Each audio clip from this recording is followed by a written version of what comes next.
Are you ready for fall? Because I am. I think we all are. I think it was Veronica actually who said that in springtime we can't wait for it to be summertime. And in the summertime we're like, oh, I'm ready for fall. I'm getting cozy. And then when it's fall, it's like, it's almost Christmas. And then when Christmas is over, it's like, when is it going to be spring again? So funny. But then again, I just talked about it with my husband. And the thing is, it gets you excited for the next season, which is a positive, nice thing, right? So with that being said, today I will share with you my favorite fall fragrances for this year. Ones that I have already been wearing and the ones that I will wear for sure this fall. So let's start. The first one is one I think I've never shown you before, which is one of my fragrances I've had for the longest time when it comes to niche perfumes. It is called The Time, and it is by the House of Oud. And I think no one speaks about this perfume, and I don't know why, because it is absolutely divine and delicious. And I'm trying to do this video quite quickly, so I'm not going to get into the details of all of the perfumes. So in short, this perfume to me smells like a blueberry muffin straight out of the oven with some fruity tea next to it. It's so beautiful. I mean, look at the aesthetics. It's just so beautiful. I don't think there's even blueberry in here, but it just smells like a blueberry muffin. It's so delicious, but then there is this floral freshness to it, which makes it kind of elegant and classy, and also great as a signature everyday scent actually. But I don't know, for some reason it just reminds me of fall and baking, and it also reminds me of my mom because I gifted one bottle to her and she wore it every single day until the bottle was empty. So forever this will remind me of my mom. Okay, then let's continue with one that I immediately thought of when I thought of my fall fragrances, and that is Eilish by Billie Eilish. And this is a super fluffy, light and airy cocoa powder with vanilla extract type of scent. It smells niche to me, but then again, it's so easy to wear that I do understand why it is in the mainstream area of perfumes, but I would have never guessed that this was a celebrity scent. It's so nicely made. Doesn't have the biggest performance, but the longevity is actually not that bad. And it's just something that has this gourmand, delicious aspect to it, but it still smells like a perfume, and it has a certain backbone to it, which doesn't make it too juvenile smelling. Then I have this one, and I only have a sample of it yet, but I will definitely get the full bottle because it's so delicious. This is Orchidée Rouge by Sora, Dora, and this is a perfume house that is very interesting to me. I adore the bottles, and this perfume right here is a green, fresh, slightly spicy vanilla. Oh, it's so addictive. It actually smells like I would imagine an orchid to smell. They always look so like thick and creamy, and it's floral. It has heavy florals in it, but on a base of very fluffy, like musk or something, and vanilla. It has something in common with Maud Vanilla, for example. This like fluffy vanilla muskness, but then it has those beautiful florals which make it super luxurious smelling. It's elegant, it's cozy at the same time, and for that reason I can imagine myself wearing it just for cozying up at the couch, but also I could imagine myself wearing it for the office or like an office party. and it has some woodiness in the background, which also makes it quite deep. So it's very interesting, not like something you smell every single day. It has something also of like a Dior perfume. I don't know if it's like hypnotic poison or addict, or if it's like a mix of the two. But if you like the DNA of those, but maybe there's something lacking, for me, both of those I love, but they just remind me of something I don't like, and just they are not round enough for me. And this is what I wanted them to smell like. I don't know, those two are more like party scents to me. Maybe that's because a lot of my friends wore the perfumes for the club, but this is the elevated version. It's as creamy as those are and floral, but then it has this woody backbone to it. And speaking of Mod Vanilla, I don't have Mod Vanilla, but I have something that is in the same family. And you are going to laugh when you see this. But this is Kayali's The Wedding Silk Santal 36.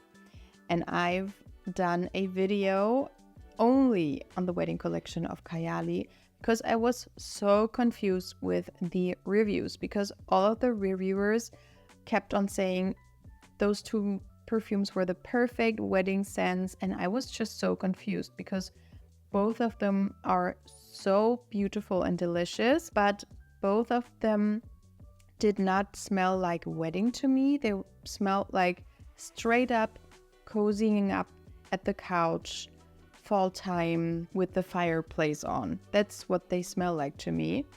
And I would not wear something like that personally on my wedding day. But I emptied out this little sample I had extremely quickly, and then I kept on thinking about it. And when it came back in stock, I was so quick to buy it. So this has sparkling champagne, white freesia, pink praline, lush nectarine, sandalwood, and sugared musk. I love the dry down, but I maybe love the top even more. And I wish they would have two perfumes, one that smelled like the dry down and one that just smelled like the top notes, the first impression, because the first impression is this beautiful musky vanilla mixed with extremely juicy, creamy nectarine fruit, which is so beautiful and delicious. And it does smell effervescent because of the sparkling champagne.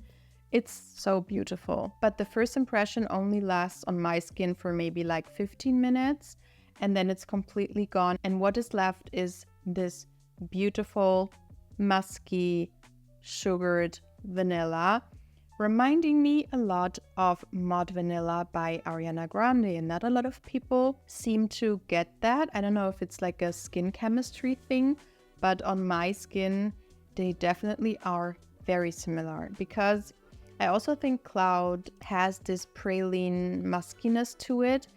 And so I do definitely think that the backbone of this perfume has a DNA of Baccarat Rouge, Cloud, and Mod Vanilla, but there's no saffron note or no coconut in here. There's just this beautifully brown sugar vanilla type of scent to it, which is incredibly cozy. And so I don't know if you can see, but I did use a lot of this already, because I have been wearing the scent for bed every single night. Yeah, it just puts me in such a cozy mood, and I'm so happy to wear this for daytime now in the fall. And you know what? I am thinking about getting a backup even, because Kayali scents, in my opinion, do not have the best performance, which is a pity because a lot of them are very, very pretty. But this one lasted for such a long time on my skin. The first time I wore it, it was like okay. But the second time I had it on, I think for 9 hours, and I still could smell it on my skin. And now that I have the full bottle, it's still the same. It has such a long performance for a Kayali perfume. Sillage is not the best, but the performance is quite strong. And so the thing is, with Maud Vanilla, they are quite similar, but the performance of Maud Vanilla is so weak. It's so weak. I've tried it so many times on my skin, but on my skin, after maybe 1 or 2 hours, maybe 2 to 3, let's say, it's gone. So for that reason, I'm thinking about getting a backup of this one. And the second Kayali I will wear this fall is Kayali's Lovefest Burning Cherry 48. This is one of my favorite cherry scents because I think a lot of those cherry scents are very sweet, like sickening sweet and like synthetic smelling as well. And some of them don't have the balance I need, or a lot of them are too powdery or something. This has this smokiness to it. I cannot remember if there was Palo Santo or something like that in here, but it has this beautiful woody aspect to it, which balances out the fragrance and makes it not as juvenile and sweet smelling. It's actually quite elegant and sexy in my opinion, and the cherry is so beautiful. The only thing is that this on my skin has a longevity of maybe 2 hours max. The next one is Jo Malone Dark Amber and Ginger Lily Cologne Intense or Cologne Intense. And this is a very unisex smelling perfume. You have to like your unisex woody fragrances to enjoy this one.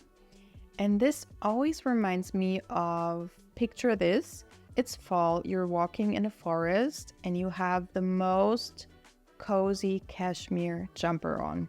This is what it smells like. It is a very fresh, woody scent, like a cedar wood or something, and then it has this creamy aspect to it, which makes it so cozy at the same time, but it's still this contrast of the more sharp woods and then those cozy notes. I don't know if it's the dark amber because I don't think it really smells that ambery. It's more, I would say, cashmeran, musk, cedarwood, something like that. And then something to sweeten it up just a little bit, like just a sugared musk, let's say.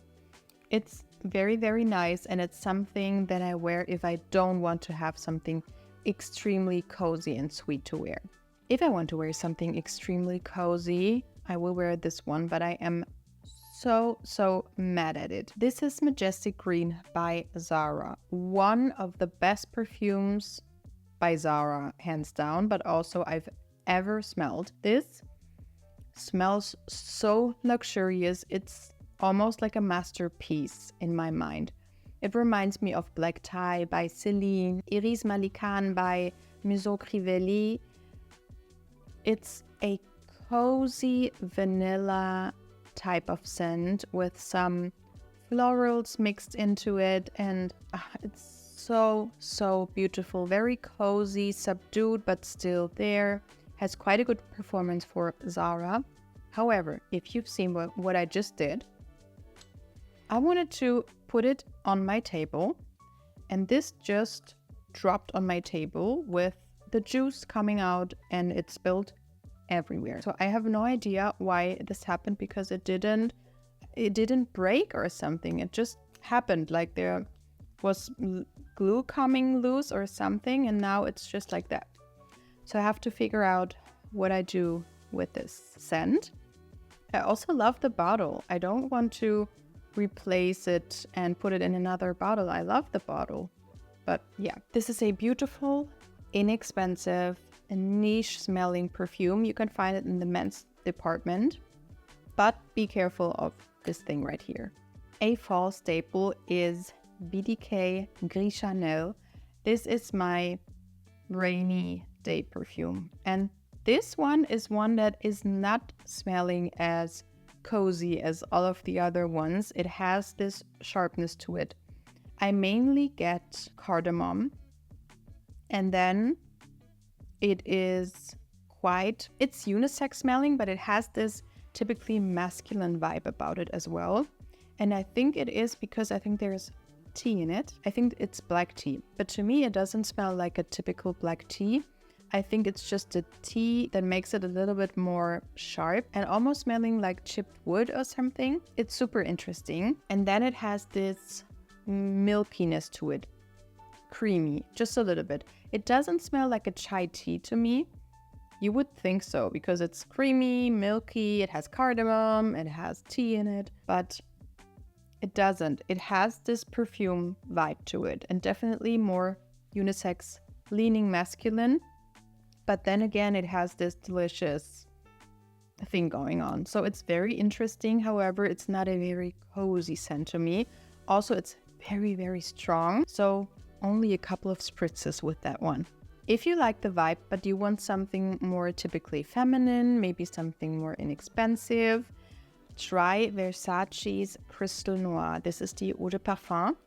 And on my skin, especially in the top, it smells quite similar to Gris Chanel. It also has this spiciness to it. It does smell like cloves and cardamom to me. And then it's ultra creamy. I think there's coconut in here, but it doesn't smell like coconuts to me. It's just very creamy. But then in the dry down, it gets more fresh and uplifting with some more florals in here. So it's in the same family, let's say, but still very different. But so beautiful, has a beautiful performance. It's so elegant and classy, but still sexy at the same time and easy to wear. Nobody is offended by that one. It's just a very beautiful scent. And actually, when I first saw that, I thought it was like a very sexy date night scent. It's not. Actually, I think it should be in another bottle because that bottle is so misleading, in my opinion, because it doesn't smell like a just date night perfume. It's so beautiful for every day. Then I have to show you another one that I do not have a bottle of yet, but I will definitely get one. This is called Cuir by Sous manteau, and this is a beautiful, oh my god, leathery vanilla scent. A lot of people say that it smells like Cuir Beluga by Guerlain from their Arts Materials collection. I haven't smelled this one in a long time, the one from Guerlain, but I remember it smelling very similar. Actually, I was in a department store last week and it did not have Cuir Beluga there. So I don't know what's going on there, but maybe if we all have to find an alternative, this one could be it because it is a lot more inexpensive and it smells so good. It could be a sister to Majestic Green because it also has this creamy vanilla mixed with something green. I forgot to tell you, I think that Majestic Green has this greenness to it, which the name suggests. Yeah, it's like a green, ultra smooth, slightly leathery vanilla. Maybe there's also some iris in here. It's so luxurious smelling, so luxurious smelling, and I cannot get enough of it. Also, my husband is also obsessed with it, so this is a perfect unisex scent. Next up, we have Milk by Commodity. I love to have this scent out for fall because it's so cozy and yummy, and also it pairs beautiful with almost every of those other perfumes that I've showed you already. This is, for me, a very milky scent. It smells like literal milk that you warm up on the stove and then you put in some spices, not too spicy, it's just slightly spicy. And then you put in some bourbon vanilla and then maybe the fireplace is on as well. It's so cozy, very delicious, but still something I can wear. A lot of those very milky fragrances are too milky for me and I cannot wear them. Something rubs me the wrong way, but with this one I do not have any problem. And the last one is Cheirosa 40 by Sol de Janeiro, and this has plum, cassis, jasmine, orchid, vanilla woods, and warm musk. I do tell you all of the time that it is a great easy to wear alternative to Dama Bianca by Serjoff, which is a beautiful fragrance, but not for everyone, I would say. And this one is the friendly sister that I think a lot more people are able to wear. It's a vanilla scent mostly, but it's a fruity vanilla, but done in the correct way, because it has this sour aspect to it from the cassis, and then also this jammy fruitiness from the plum. And so it's a very special fruity scent, and the vanilla is super creamy and luxurious smelling. It has some woods and a dry down, but mainly, in my opinion, musk. And it's very cozy, elegant, and complex smelling to me. I have been wearing the scent quite a lot and I love it. I love it for every day. I love it for going out, love it for the office, whenever. So these were my fall perfumes. Let me know which ones you are going to wear this fall, and I will see you in my next video. Bye bye.